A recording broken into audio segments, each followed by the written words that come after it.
Welcome to the Win, Make, Give podcast. This is Chad Hyams here, joined by my interview co-host, Bob Stewart. Bob, good to have you here on the call today. Chad, thank you. Thank you. You know, I was on vacation last week, right? So this is like this is the first public audience I've talked to since I've been back. I'm raring to go. Randy Ross, you're in big trouble, buddy. You're in big trouble. Everybody out there listening, you have been warned. We are either going to hear nothing from Bob, we are going to hear Bob stumble over every word he has to say, or Bob is just going to talk the whole time because he hasn't had anybody except his wife and 2 kids to talk to for a while here. So, Bob, it's good to have you back. And as usual, our interviews seem to be you and me. And today we get to bring on a friend of mine who I had the pleasure of meeting when I was in Atlanta. I was talking to a mentor of mine at the time, and he said, you know, if you got to know somebody, this is a guy to know. And by the end of this episode, I think everybody listening will be like, yeah, I want to know that guy too. So I'd like to introduce everybody to Dr. Randy Ross. Randy, welcome to the podcast. Hey, Chad. Well, thank you for the invitation to join you today. So excited to have you here. And Randy, here on our podcast, I don't like to introduce our guests. I don't like to read off some bio that's pre-printed or something that I found on Google. I like to put the pressure on you and how you want to be known to everybody. So would you take a moment and let our audience know who Randy Ross is? Yeah, I'd be happy to do that. Is that what I want to be when I grow up? Is that what you're asking? I'll take that too, but we're going to definitely figure out who you were to get where you are. So, okay. Well, I used to say that I was an author and a speaker who traveled the country and trotted around the globe to talk to people about corporate issues, life transformation. But I'm not traveling anywhere right now during this whole COVID epidemic. So I guess I'm just an author. But I have written a couple of books, and I really here's what I enjoy, Chad. You know this. I like taking complex ideas and making them very simple to understand, and being able to put them in a form that anybody can grasp them and immediately apply them to their lives to have a better life. How's that? That's great, Bob. Basically, what Randy just said is he makes you able to understand the things that are complicated. I need it simple, Randy. So that's good. Now, Bob. Chad said that. I did not. You know what, though, Randy? So here's what I heard out of there, because making things simple for people to understand, obviously there's power in that. To me, it was the second part of what you said, which is and then allow them to kind of take action, to do something to actually change their life or take a different path or whatever you're setting out to help them do, right? So for me, it's awesome that things are simple, but I need like things I can do that are simple. Well, it's interesting you say that, Bob, because Einstein used to say that any fool can take something simple and make it complex through misdirection and convolution, but it takes a stroke of genius to take complex ideas and articulate them simply so that anyone can understand. And I love to try to do that. But to your second point, and this is a truism, that it's not what we know. Yeah. It's what we do, because we have access to all kinds of information. But it's really a matter of being able to apply that to make a substantive difference to your life. Love that. And that's one of the things I think that Bob, you and Ben and myself, we've been blessed with, as has Randy, is that ability to sometimes take that complicated and boil it down to simple. Now, Randy, when we started this podcast, the Win, Make, Give podcast covers health, wealth, leadership, and legacy. And your name came right to mind because, when I think about those categories, you don't limit yourself and say, look, I'm going to focus on one thing in the sense of it's only corporations, as you mentioned, because the lessons that you share in your other books and in your speaking and stuff, it's in all the areas of our life. Agreed? Oh, absolutely. I guess I would need to add this before we get started, though. You talked about health, wealth, leadership, and legacy. I can speak to all of those except wealth. And why do you say that? I'm kidding you. Because to me, wealth is not just about monetary resources, but wealth is about how you invest to make life richer. And life is richer when you have healthy relationships. So I'm really kidding, because everything that you talk about is obviously a passion point of mine. Health, first of all, not just physical health, but emotional health and well-being. Wealth, fiscally, sure. That's something we all strive to attain, because we know that resources give us the freedom to do really good stuff. As long as we're using things to bless people and not using people to get things. Then leadership, that's a cornerstone for me. And not only in the corporate setting, but in personal life and leadership in your home. And then legacy is huge, because until you've given back to others, until you've improved other people's lives, then you really haven't done anything significant. And maybe that's a topic we can talk about later in the show. But I think it's very, very important to go beyond self-actualization to self-transcendence, if you want to put it in those terms. Wow. Randy, you said something in there and I didn't write it down fast enough. And I want to see if you can repeat it for us. Otherwise, I just got to go back and listen to it even myself. You said, and I'm going to get this totally wrong, but you were saying when you were talking about wealth and the relationships that we were building, about investing in others. Do you remember exactly how you said it? Because boy, it was good. Well, occasionally I might say something profound, but I rarely know what that is. So, but richness comes to life when we're rich relationally. If you think about it, wealth in terms of money doesn't make anybody happy. But relationships, it's been proven time and time and time again that the healthier your relationships are, the happier and more productive you will be. Okay. And Bob, what's Ben's definition of wealth? What's Ben's? The freedom to do what you want with who you want, when you want, something like that. There you go. Right. Maybe a little backwards on that, yet it's all the same definition. You know, what I'm hearing again and again and again is from so many people out there, yourself included here, Randy, is that those definitions are really kind of always intersecting and overlapping. We've heard it in a few of our other interviews with people giving their definition of wealth. It really it always has people involved. And nobody's definition of wealth is ever, well, I've got enough money to retire, or I have stacks of money. It's always there's people involved. And that's a wonderful thing that, Randy, you have covered in your books, in your teachings, in your speaking and all of that. So before we jump into book one, right, we're going to go through book one briefly, book two briefly. And folks, the exciting news that we have, which is why we have Randy here now, not on like the first week of the podcast when I had reached out to him a while back, is Randy has book three now available, which we'll get to, and we're going to give you a little bit of a preview on it. Yet, Randy, how did you get where you are today? Well, my background is that I served nonprofit organizations for the first number of years of my career. I won't tell you how many, because that will kind of give you an idea as to how old I actually am. But for the first number of years, I served the nonprofit world. And I love that, because here's what I learned in the nonprofit world, Chad, that people are not motivated by financial remuneration alone. When you're working with a nonprofit, you have to work with volunteers. And obviously volunteers are not receiving pay for what they do. And so you have to tap into their passion. You have to be able to connect their own emotions to a purposeful endeavor that creates good and makes a difference in people's lives. And that's how you draw them in and you get them involved. Well, when I made the transition over into the for-profit world, started working with corporations, I was able to take some of those very same ideas and concepts and help leaders know that if you want the highest performance from your people, if you want them to truly be engaged, and the way you do make them productive is you attach their personal passion to the corporate objectives. In other words, we don't primarily motivate people by just giving them a raise. We engage people and retain top talent by tapping into their passion. And so I think that a lot of for-profit organizations would be much better off if they learned to leverage purpose and passion more effectively to engage their people.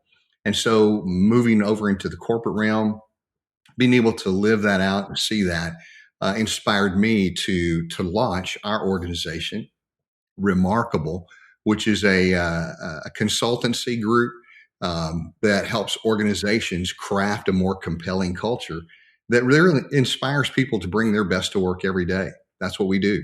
Randy, can I ask you, because that's a fascinating to me, companies have a corporate mission, right? So do they need to go out and find people who can be passionate about that mission, or do they need to just find talented people and then figure out how to like connect that person's passion to the corporate mission? Does that make sense? Like the difference there? Like, am I asking that question right? Yeah, no, that makes perfect sense, Bob. Because every organization has gone through the drill where you've established your values and you have a mission statement, and unfortunately for most organizations, it just sort of remains a platitude. You know, it's on a plaque in the hallway, and nobody really can state it, and they don't really necessarily embody it. And so the first thing is that your values and your mission statement have to go beyond a platitude. And it really has to be something that your people passionately not only endorse and embrace, but they embody it. So it can't just be words. That's the first thing. Second thing is, it's not enough to have a mission. You have to be on mission. And when an organization is mission minded, and by that, I mean that regardless of what service or product or what widget they're putting out into the market, when they're passionate about changing people's lives for the better, or the way that we say it is that when they're intent on making a dollar more than they're focused on, when they're intent on making a difference more than they're focused on making a dollar, then they're going to make a positive wake in the world. So we want organizations to focus on making a difference. If you're focused on making a dollar, you know, it's not too long until people begin to understand that and they abandon your cause, because nobody's excited about just making more money for something. But when you have a passion and a purpose that truly marks other people's lives for the good, even if just for a moment, if you're truly making a difference, then people wholeheartedly get behind that. And this is kind of how I say it, that people love to do good business with businesses that do good. Say it again. Say it again before Bob asks something. Well, people love to do good business with businesses that do good. So to your point, Bob, yes, the first of all, the organization has to be on mission. They have to be on purpose. They have to do what they do with passion. And when they do that, then it's interesting. They don't have to go out and recruit or hire. They can just sit back and select. Because when you really are known for doing good and the word gets out there that you're doing good, people want to be associated with that type of an organization, and they will begin to self-select, and the best talent will come to you whose purpose and their passion align with yours. And then you don't have to sell anybody. You just get to be able to select the top of those that come to you. Interesting. I'm listening to everything you say against the lens of our own organization's mission, which is delivering the dream of home ownership everywhere. And it makes me like, I feel like everything you're saying, like, yeah, I'm like, yeah, we do that. Like, oh yeah, we're doing that. But I don't know that it was intentional as much as, and listen, Ben's a smart guy, and maybe it was more intentional than I'm giving us credit for, but it's fascinating. So, okay. So I don't necessarily, I feel like we're at this point where we are attracting people that are bought into our mission before they even get to us. So like you said, they're kind of self-selecting that we look like an organization they want to be a part of. That's interesting. That's right. Well, and I think that your mission and your values should flow out of who you are. It shouldn't be an exhausting exercise to try to put on paper what's important to you. And so it really ought to naturally flow from your own constitution. And as you begin to attract people who have the same passion that you have, then that whole culture, the positive culture, is just accelerated. Randy, I wanted to ask you, as you were going through this, obviously you're looking at it from your position of helping corporations. And then even Bob came in and said, you know, I think our company is doing this as well. Yet this is a sole proprietorship conversation as well. They might not have a team of people around them, yet if they're not focused on making a difference over making a buck, then people aren't going to do business with them. That car salesman, that real estate agent, that whatever even a doctor. I mean, people aren't going to come back to a doctor that has no bedside manner unless they're just really that good at what they do. We have to always be putting the people above the dollar, and the dollar will follow. Is that work for the individual as well? Oh, absolutely. But if you think about it, Chad, even solo entrepreneurs, they still have to build a team. I mean, if you're a real estate agent, you've got a mortgage professional, you've got a title company, you've got appraisers, you've got, repairmen. You have a team around you. They may not be on your payroll, but you're forging partnerships, and those partnerships need to be productive, and those are all dependent upon culture. You think about this: you have a culture anywhere people gather. You've got Which is nowhere right now. Yeah, well, in person, that's true, but we're gathering still with our teammates, online. We've gathered here, and as you throw this out to your audience, in a sense, we're all gathering together, and every single interaction we have, be it live in person or be it like this online, we're still creating a culture. It's a way that we play in the sandbox together, right? That's what culture really is, if you want to boil it down to its essence. And so that culture becomes an expression of who we are and how we choose to relate to one another. And with every addition to that team, be it one or two people, you're increasing or you're clarifying that culture or you're compromising that culture. And you asked about how this applies corporately and personally. Think about this: your business has a culture. Whether that's a large organization with thousands of team members or whether you're a solo entrepreneur, everyone you interact with, you're creating culture. There's a culture in your gym where you work out. There's a culture in your church where you attend. There's a culture in your philanthropic organization. There's even a culture in your home. So as we talk, maybe you need to be thinking about, what kind of a culture am I creating at home? How do we interact? How do we relate to one another? What's the atmosphere like? Is it positive? Could it be improved? And what principles could we apply to make it better? Because those family members are the team members, as though we had a corporation. Of course. Okay. That's awesome. Okay, so Randy, here I am in my office at home recording this episode today with you. And I don't have a lot of books in my office. We have a room in our house that's partial library where most of my books are. Yet I got to tell you, of all the books that are in my office, 2 of them have your name on them because I like to keep them within immediate grasp for reference or to refer to while I'm on a call with someone or something about it. And that's your first 2 books, Remarkable and then Relationomics. And I just like saying that one. Let's look at Remarkable. And folks, if you go and you visit Amazon, of course, you can find all of Randy's books. I'll tell you, Randy, I think when I was told that you and I needed to meet you and I contacted you and we set up a meeting, I think I went, got Remarkable, and probably read it in a day. It's not a hard read at all. It's 200 pages of business fable that just flies by. But let's have you break down, just on a surface level, Remarkable, the message that's in there, what's hidden in there. Let's talk about that for just a few moments so we can look at book 1, look at book 2, and then, of course, dive into this exciting new book that's about to hit the stand, or that's just hit the stands.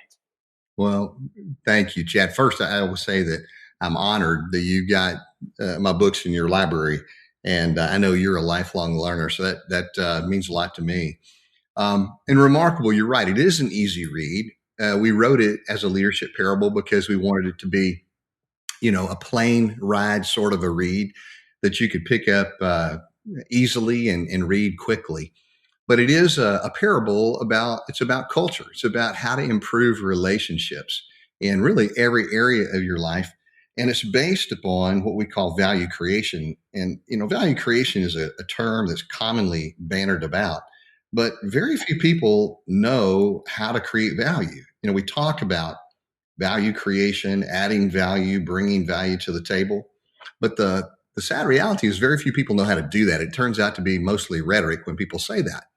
Because sometimes when we say we're there to create value, what we're really doing is nothing more than a quid pro quo. I'll do something for you, if you'll do something for me, kind of a situation. And that's not at all value creation.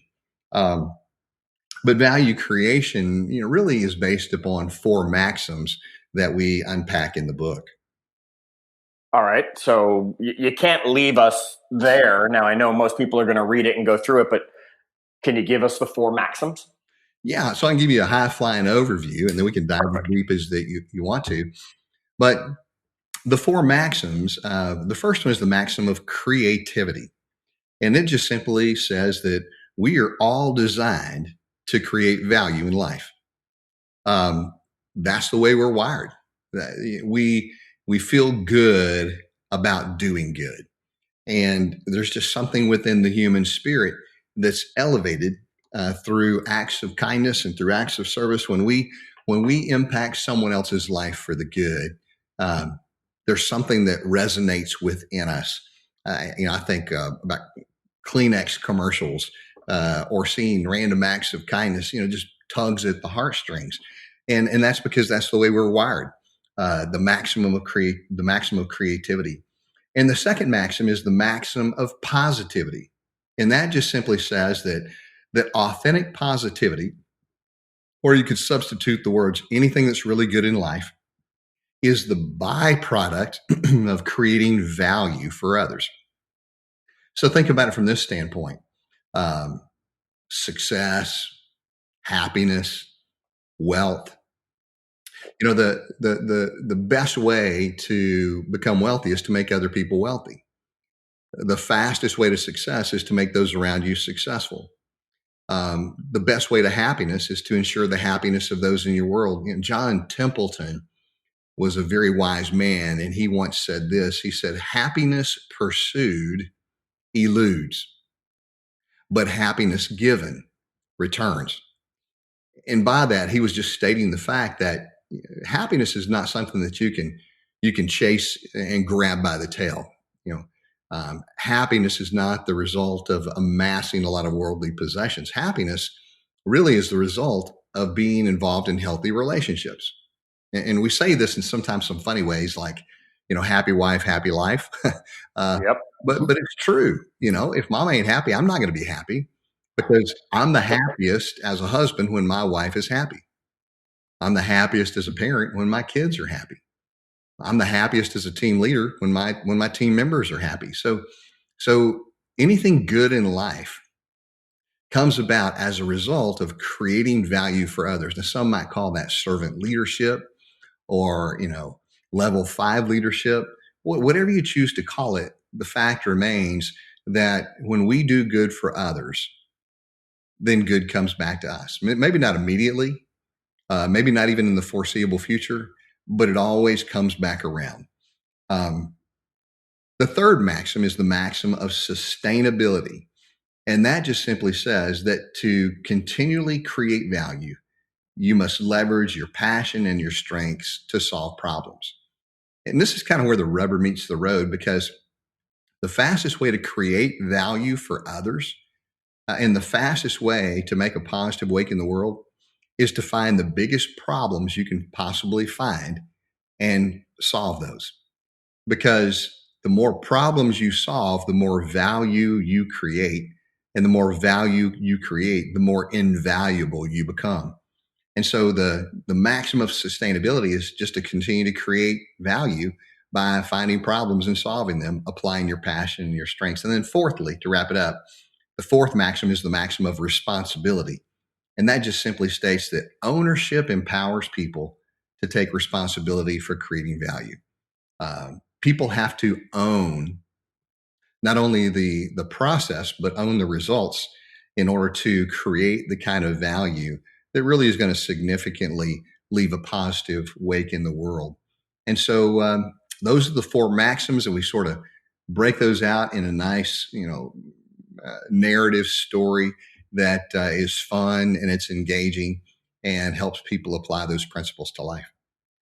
I can't, Randy, I'm sitting here listening to you, and this happens to me all the time where our guest will say something and then my brain just grinds away on it. And I probably lost the last 3 to 4 minutes of what you were talking about.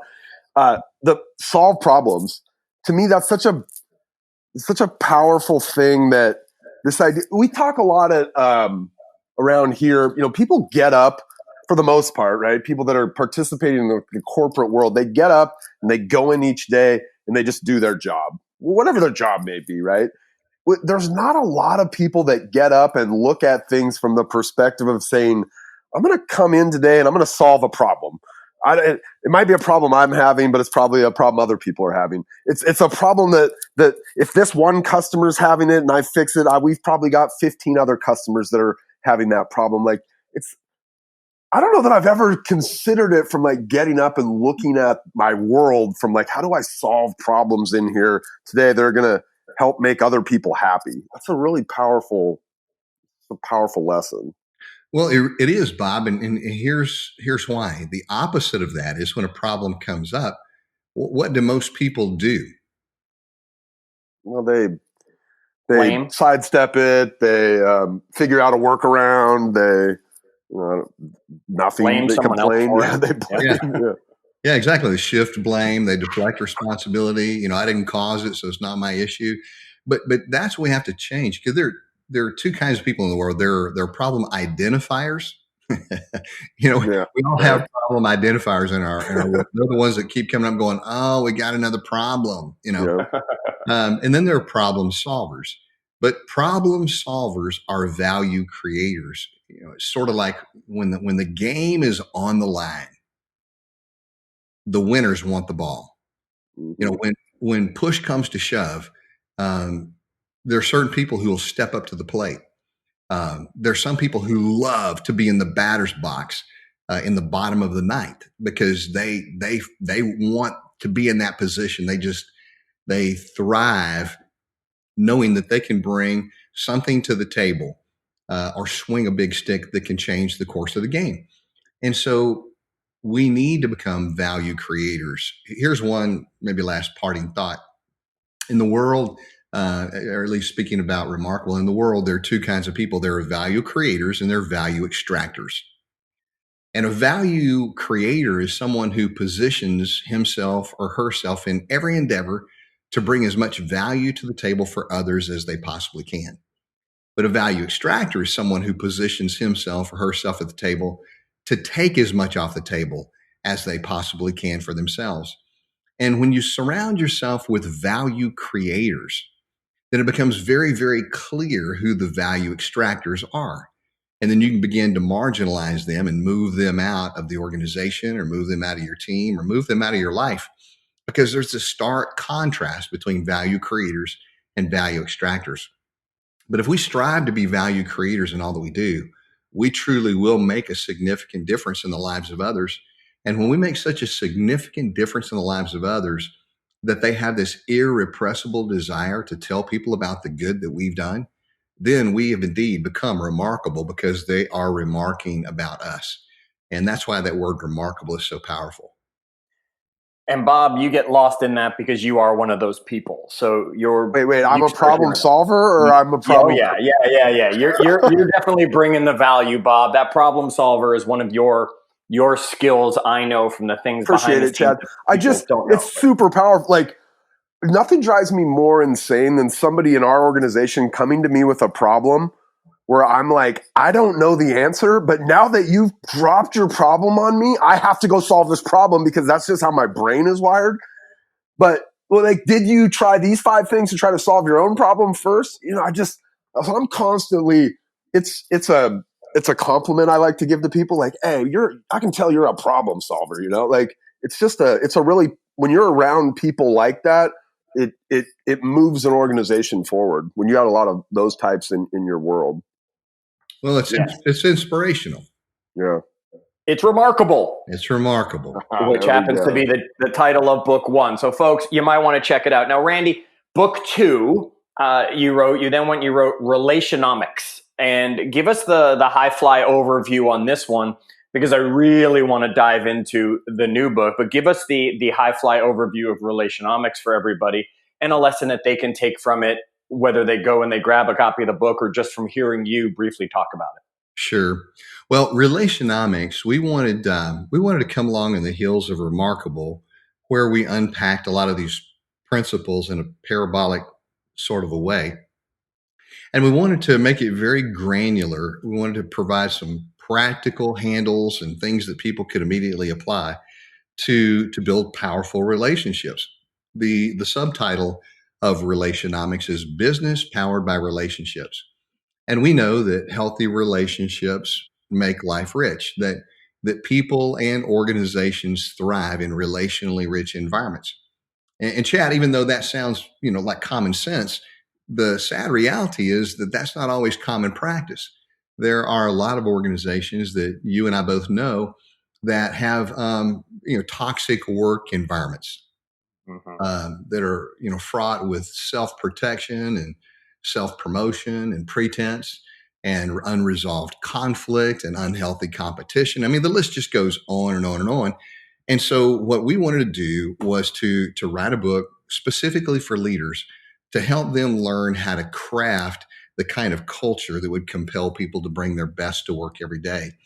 And so we talk a lot in the book about how do you pursue personal growth when it comes to your own character development. We talk about, the self-help conundrum, where it's hard for us to grow and change oftentimes to become the people that we really need to be, because we all have blind spots. And we need to live in close, authentic community with other people so that they can speak into our worlds and help us grow where we need to grow the most. And then we talk about the growth spiral, how you get in the growth spiral as opposed to becoming defensive and sliding down to non-productive types of behaviors. We do a lot in the book about coaching conversations and how to have a healthy, constructive, heartfelt conversations. We call them raw conversations. Others might call them crucial conversations or fierce conversations, but we like the acronym RAW because it stands for dealing in the reality, R first of the situation, advancing the issue and the relationship is the A, and the W stands for wrestling to resolution. Because I hate the term conflict management. I mean, who wants to manage conflict? We want to resolve conflict. So say that acronym again for everybody who was taking notes and was like, wait, I missed one of those letters, because that right there, folks, that's a huge takeaway. Yeah, so it's raw. They're raw conversations, which means from the heart, but sometimes they're painful, because sometimes it's like removing the flesh. But they're from the heart and they're real, they're authentic. But raw, RAW, dealing reality. Reality is the R. Advance the issue and the relationship. Always want to have a positive outcome. And third, wrestle to resolution. So when you jump in the ring to have these raw conversations, even if it becomes uncomfortable, don't jump out of the ring until the issue has tapped out. Or another way I say it is don't run from the tunnel of chaos until you see the light at the end of the tunnel. And so the whole book of Relationomics is really about how leaders can craft a culture that possesses three characteristics. And these characteristics are representative of a strong, healthy culture, but they're also representative of strong, healthy relationships. And those three things are, first, we believe the best in one another. Secondly, we want the best for one another. And lastly, we expect the best from one another. So one more time, we believe the best in one another. We want the best for one another. And so therefore we expect the best from one another. The first one talks to trust. Without trust, nothing good happens in relationships. The second is about connection and compassion, connecting deeply to the heart of others when they know beyond any shadow of a doubt that you have their best interest at heart. And then lastly, the third piece, expecting the best from one another, is about accountability and calling and coaching people up to bring their very best. Okay, so Bob said it earlier, Randy. He often hears something and then he's absolutely a listener, even when we're recording these interviews. And we'll look at Bob sometimes and he's gone glass-eyed because he heard something and his brain was like, oh yeah, right. And he's learning. I think this time though, you threw him off because when you said wrestle, I think he totally got pictures of like Hulk Hogan and Jake the Snake Roberts fighting, and we've lost Bob in there. But just want to make sure you're still with us, Bob. I got my notes here. I actually wrote out right. Raw. I've got, reality, advance the issue, wrestle the resolution. Yeah, I'm here, Chad. Yeah. All right, good. So, and we love that we are actually here as listeners. So we know our listeners are getting great value and that you're bringing some great stuff, Randy, because we are sitting here filling our notebook with notes and thoughts that are coming from this, which is why we get these great conversations. Chad, the only reason I even agreed when Ben said, hey, you guys want to do this? The only reason I agreed to do this is because we were going to get to talk to people like Randy. There you go. Amazing right? for me. I don't know, because it's just really powerful. All this experience. And the cool thing is sometimes it reinforces things that I think that we're doing really well. Sometimes, like with the problem solving thing, I'm so stuck on that right now. Like I want to just try to figure out, how do we make people problem solvers? Like, can somebody become a problem solver? Like, so I don't know. So you're solving that problem. You're already working on solving that problem that we've got. Yeah, I'm definitely thinking about it. So Randy, we've talked briefly, really briefly. I mean, we could do a whole episode on Remarkable. We could do a whole episode on Relationomics. Yet we wanted to introduce you and these amazing thoughts to our audience because you've got a new book that just came out. And you and I were talking about it a week ago or so. We were talking about it, and it's called Hope Rises. And Randy, before we get into Hope Rises, and I have you talk about it, it's interesting because, again, I've known you for a while. The opposite of the Hope Rising is like that anchor, that image that's with an anchor. And if someone goes to your website and starts looking about it, you actually talk about an anchor, which it's almost the opposite image in my head. Can you talk about, though, this anchor image and all of that stuff and the power that comes with that for people? And then we can dive into Hope Rises and we can drop that anchor and rise up. Yeah. So it's interesting because some of the most profound lessons in life are actually paradoxes. And what you're talking about, Chad, is a paradox of imagery, because you think about an anchor as something that may, weigh you down and stabilize you. An anchor, hope actually serves as an anchor in our lives to keep the ship afloat. I'm a nautical nerd. When I was young, I got my water safety instructor certification, and now I'm a barefoot captain. I love to sail, and my wife and I have been sailing around the world. I love just being on the water. It's relaxing. It's therapeutic. It's just a great time. So nautical imagery to me is powerful. And this is a great statement as we're talking about an anchor, that ships aren't sunk by the water around them. Ships are sunk by the water that gets in them. And so don't let the circumstances of life weigh you down. Well, when a ship gets into treacherous waters, a lot of times what happens is they will drop anchor in order to drag it along the bottom in order to keep that ship from crashing on the shore or a sandbar or the rocks. And so the anchor imagery is profound when it comes to hope, because hope can anchor the soul so that it can survive during some of the most tumultuous storms of life. So that's a great image of just stability, rock solid, being grounded, being anchored. If you think about that. Now, the paradox is on the cover of the book, we have a hot air balloon and it's rising. But hope, while it anchors your soul during the storms of life, it also causes the spirit to be elevated and take flight. And so not only are you grounded solidly because of the value of hope and what it brings into your life, but you also have this elevated perspective that allows you to get above the morass of what may be taking place in your daily life, the messiness that right now we're all experiencing, and be able to ascend to extraordinary heights.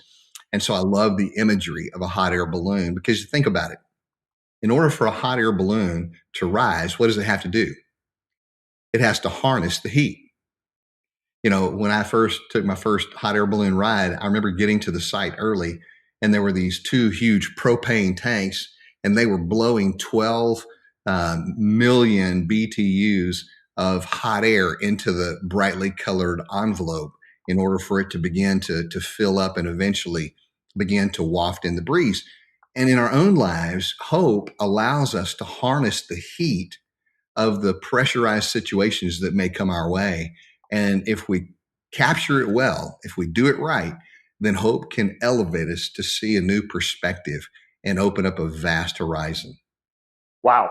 Okay. So let's dive into Hope Rises. I mean, I can't imagine a time this book was more suited for, with what we've all been dealing with. And a lot of people have been losing hope and a lot of people not finding their way. We were talking earlier, health, wealth, leadership, and legacy. It's going to fit with all that. Randy, give us that, put us in the balloon. Let's go for a ride and let's do the overview of Hope Rises so that everybody gets off this episode, runs to Amazon and says, I need more. I got to read about that. Well, let me back up and just kind of tell you the genesis of all this. Because when the COVID pandemic broke out, a friend of mine, he said, Randy, what you really need to do is you need to write a book on hope. And as I told you, I'm an author and a speaker, and I used to travel, and I will again one day soon, I hope. But when the brakes were put on, or the way I like to say it, when life was put on pause because of this pandemic, I had to pivot like everybody else. And so it gave me an opportunity to reflect and contemplate on writing this book about hope. And the interesting thing is, Chad, I've never written a book quite as quickly, but I didn't have very many distractions. But I've never been more excited about a message because I think it's so timely.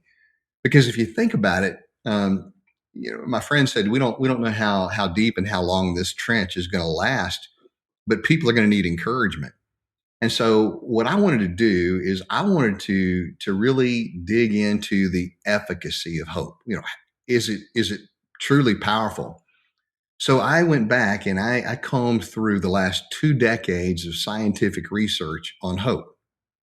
Went through over 200 different studies about the impact that hope can have on life.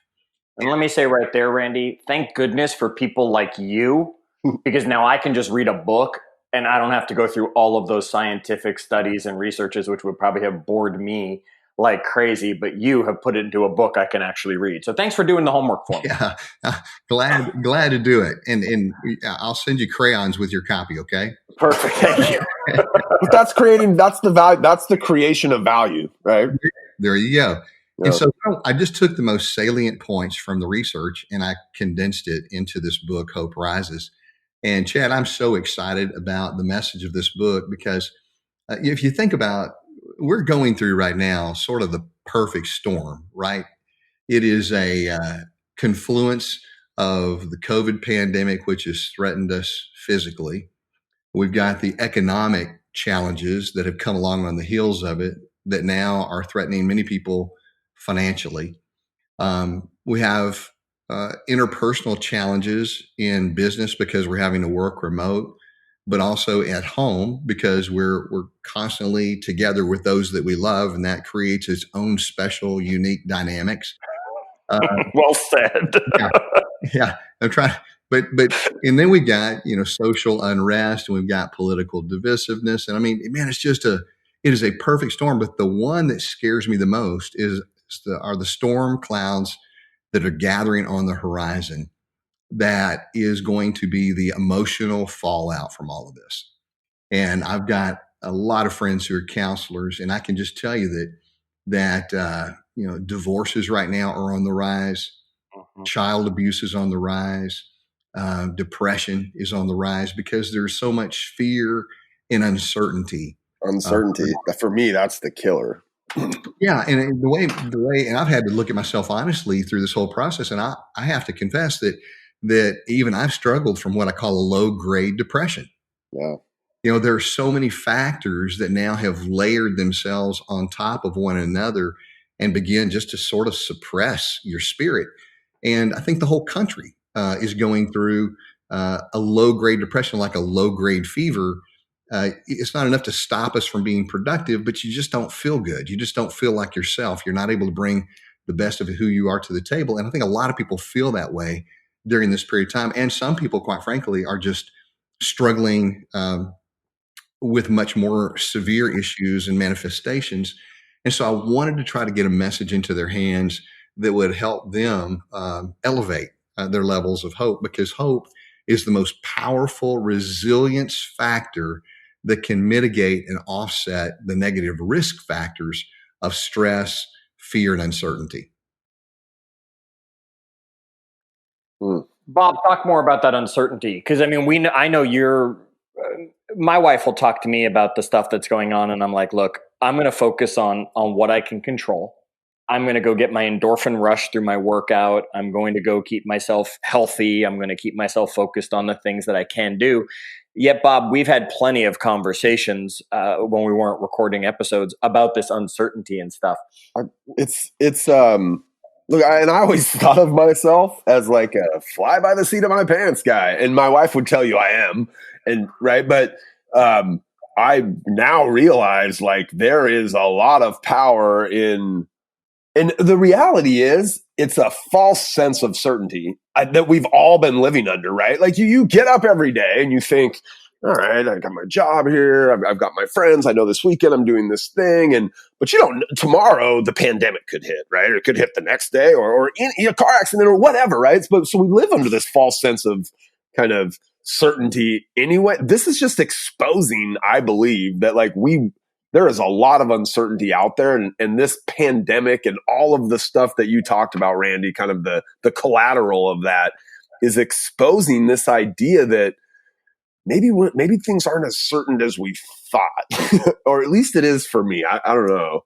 No, but Bob, you are spot on, and that's the challenges, because here's how I say it: that tough times reveal what good times conceal. Mm-hmm. Say it again. I like it. Say it again. It's a nice little catchphrase there.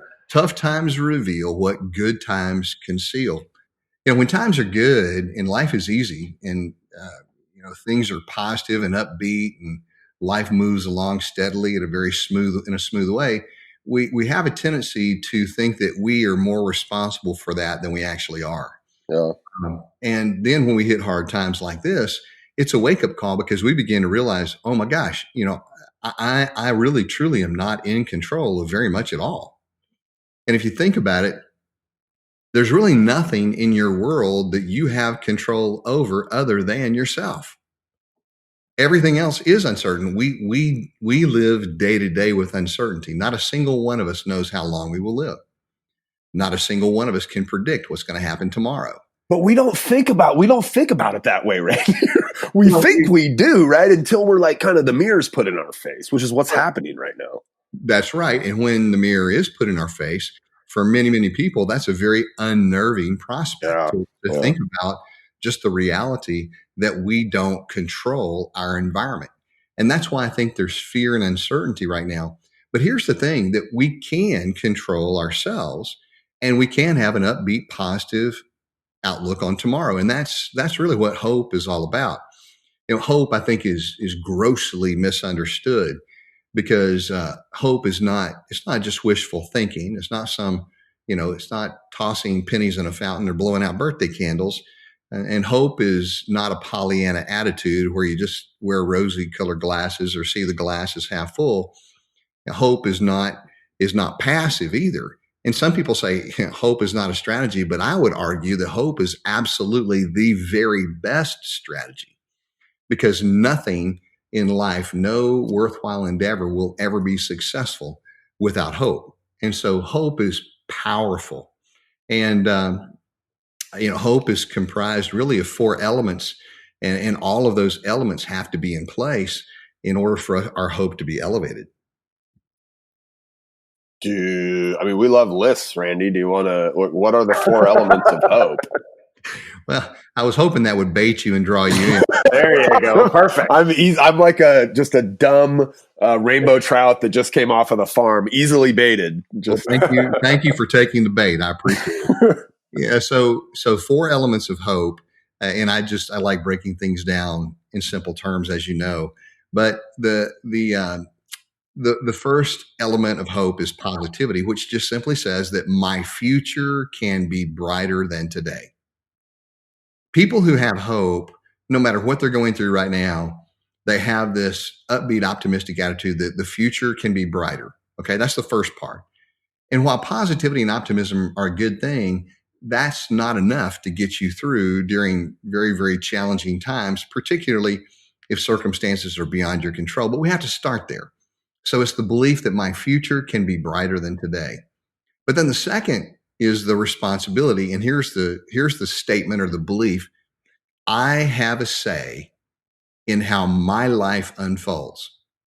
I may not be able to control the circumstances or the environment around me, but I can control what happens within me. I have a say and I will act responsibly. I can't control all the elements, but I can control me. And by bringing the best of who I am to the table, then I don't have to be defined by my circumstances. I don't have to be defined by my suffering. I can actually bring definition and meaning to my suffering. I can use it for the good. And then the third idea or principle is this concept of agility. And that's the belief that I can find multiple pathways to achieve important goals, meaning that I can flex, I can morph. There are alternate routes that I can find to get to a desired destination. If one route is blocked, it's the ability to pivot. It's the ability to be flexible. It's the ability to re-goal if necessary.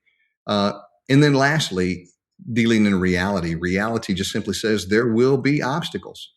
And so therefore, I need to prepare myself in advance, not only emotionally, but I need to prepare myself, physically and in terms of planning. I have to be prepared to encounter obstacles along the way.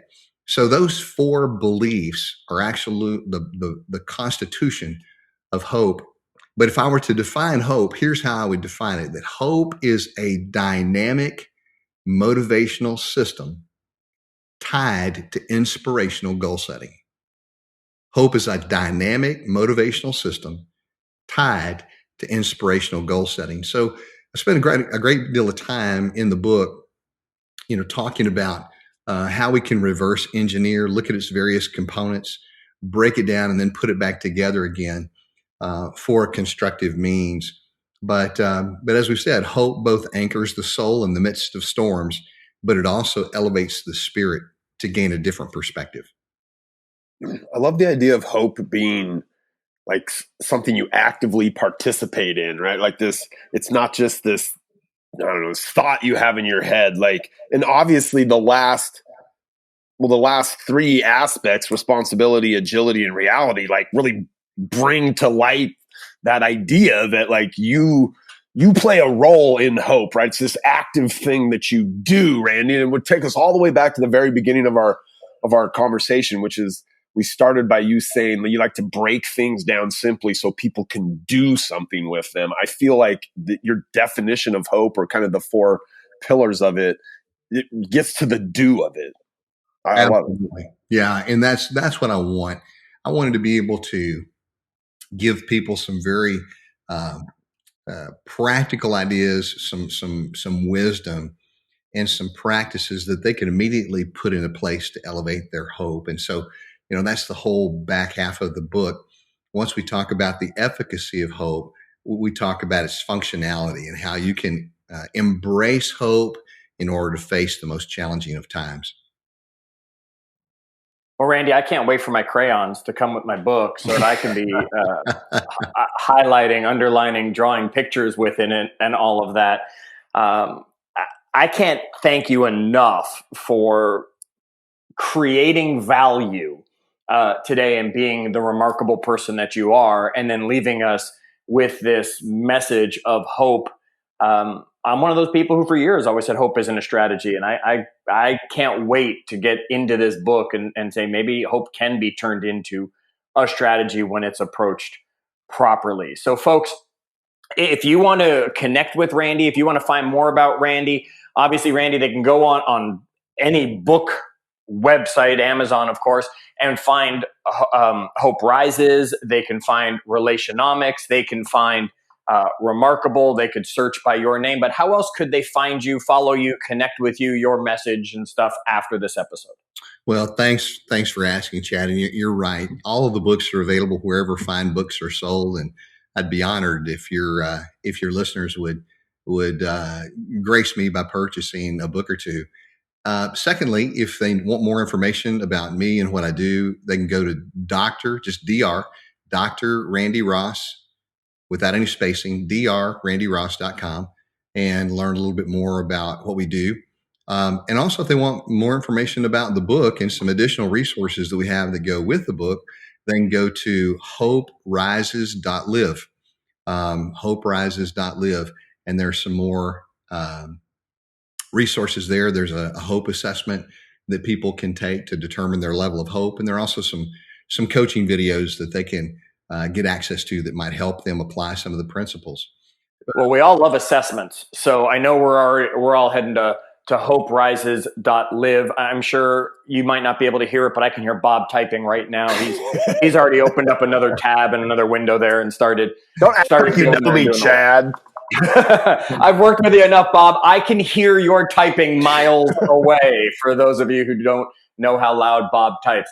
Randy, I can't do anything beyond thank you on behalf of our audience. Thank you on behalf of Bob. Thank you on behalf of myself and Ben for joining us today and being willing to share so much. So everybody, go on out and make sure that you remember the power of hope. And I hope one of the things you did here, as Randy kept saying it so many times throughout this episode, is remember, do good.